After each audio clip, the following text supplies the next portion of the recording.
Hello, what's up mga ka-J-Vlog? Welcome ulit for another content, and for today's content, may bago na naman lumabas na smartphone ng Honor! Ang Honor X5C Plus. So ito ang successor sa very popular din na Honor X5B Plus. Tara, pag-usapan natin.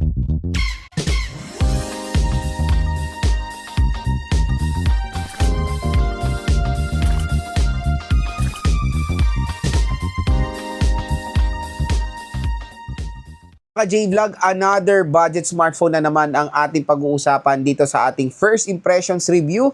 And this time, our topic for today is the Honor X5C Plus. So lumabas na ang Honor XCC, di ba, last year. So 6 series yun. Ito naman is 5 series, which is the Honor X5C Plus. So ito yung successor doon din sa sobrang mura na smartphone last year, which is the Honor X5B Plus na na-review, unbox, and game test na natin yan. So tingnan natin kung huge upgrade ba yung nangyari dito sa Honor X5C Plus at kung magkano nga muna ba to. So again, itong video na to is not a full review. This is a first impression review. Kumbaga, nagbibigay ako ng saloobin agad-agad sa bagong labas sa smartphone, yung kanilang price specs, availability, and of course, discount voucher dito sa ating video. Tap nyo yung video nyo na yan. Mura nyo lang makukuha dito ang Honor X5C Plus.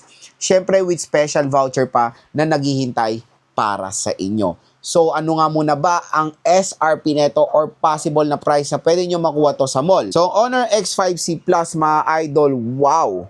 Ang SRP pala neto is 7,000 pesos for the 4GB 128. Pero syempre, sa 3.3 mga idol or sa sale, payday 4.4, basta sale, pwede nyo makuha ang Honor X5C Plus. Teka lang, hanapin natin ha. With the price na below 5,000 pesos lang, di ba? Napakasulit.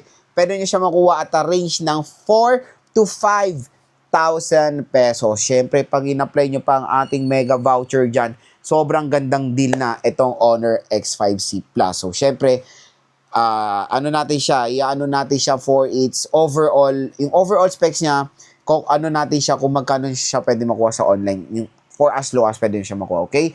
Kasi siyempre sa mall, medyo mahal, too good to be true yung presyo niya, Kaya sa online kayo bumili, dito sa ating product link kasi, etong link na to ay official store po ng Honor yan. Para malaking tulong sa mga consumers natin, may discount pa pag bumili kayo sa ating video, okay? So, usapang specifications muna tayo dito sa Honor X5C Plus. To be honest yung specs ng bagong X5C Plus, hindi siya nagkakalayo sa specs ng very popular na Honor XCC. So, itong si Honor X5C Plus ay merong 6.74 inches TFT LCD display, same na same din sa Honor XCC, at meron silang HD Plus 720p resolution. Pero since yung brightness nito parang mababa parang below 500 lang yung nisa brightness niya, doon ngayon magle-level up ang Honor XCC. So, medyo mababa ni sa brightness nito, asahan nyo na yan. Pero, syempre, sa ating full review, pero syempre sa ating unboxing, doon natin makikita talaga kung ma-appreciate ko ng sobra yung kanyang display. Operating system is Android 15 pa rin. Parang talamak na yan sa mga bagong labas sa smartphone early 2026, Android 15 with Magic OS 9.0. Sa processor, same na same din. Sa processor, hindi nagkakalayo kasi ultra sa XCC. Ito kasi is J81 lang. So, performance-wise, hindi siya nagkakalayo sa Honor XCC. Pero napakalaking upgrade sa Honor X5B Plus na sobrang basura ng processor nun. Ito, medyo nag-level up ang processor ng X5C Plus sa X5B Plus. So, G81, all goods na processor yan na kayang-kaya mag-handle ng mga basic games.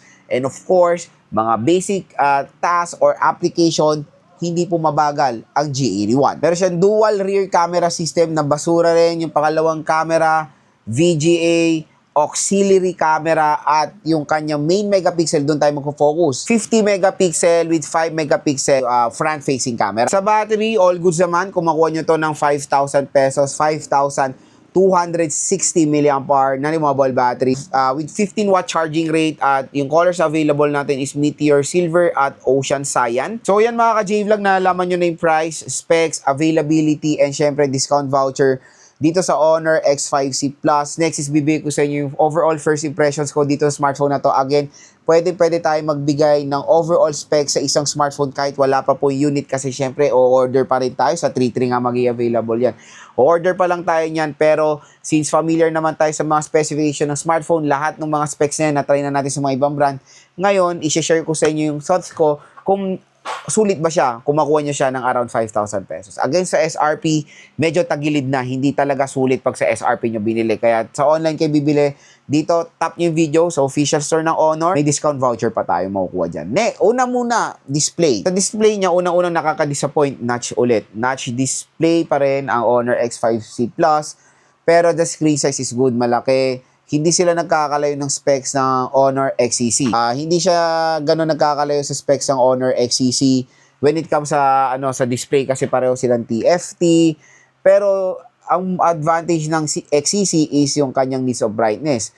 Dito kasi medyo hindi nasa average level lang pero titingnan natin yan of course sa ating first impressions kasi sa unboxing natin kasi nung in-unbox ko yung Honor XCC medyo nag-iba yung first impression ko sa display, gumanda kasi doon sa kanyang needs of brightness. So abangan na lang natin yung unboxing natin sa smartphone na to.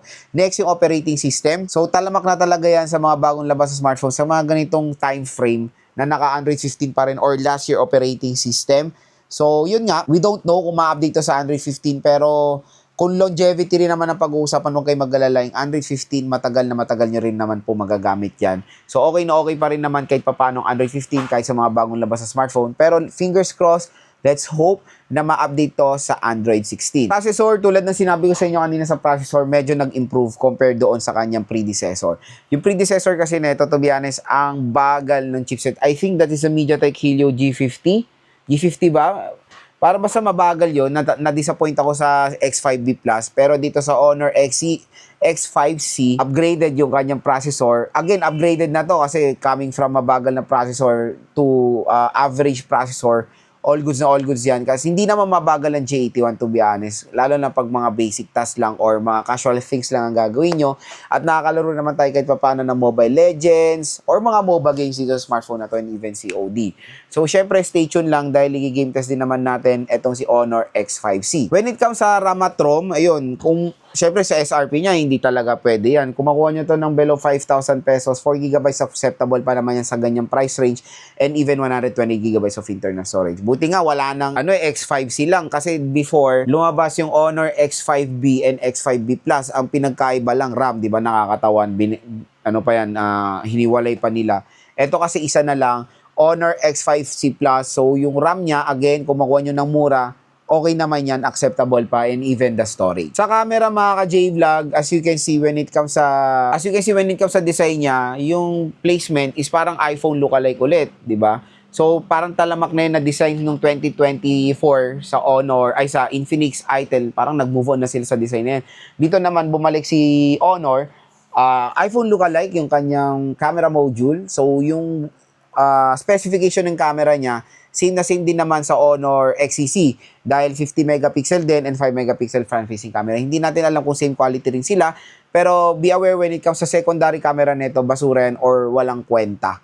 So sana ginawa na lang nila talagang single camera at wag na nilang flex yung auxiliary camera na yan dahil hindi naman natin nagagamit talaga. Hindi talaga siya nagagamit, kumbaga. So yun nga, battery, all goods naman yung battery nito for its price, 5,260. Again, yung 5K, hindi pa naman niya maliit as long as kung ano laman depende na rin sa software optimization ng smartphone. Pero kung kapasidad naman, malaki pa naman yung 5,000, all goods pa rin yung gamitin kahit saan man kayo pumunta. Pero I know, yung ibang consumers natin, especially sa mga nag-work, parang minimum na nila 6K, naintindihan ko kayo kasi alam mo yan, straight yung ginagamit yan. Pero sa mga casual users lang naman, 5,260 mAh battery capacity ay matagal pa po yan mga ka-J-Vlog, malobat kumbaga. The sad part, dito sa Honor X5C Plus is slow charging siya, 15 watt charging rate.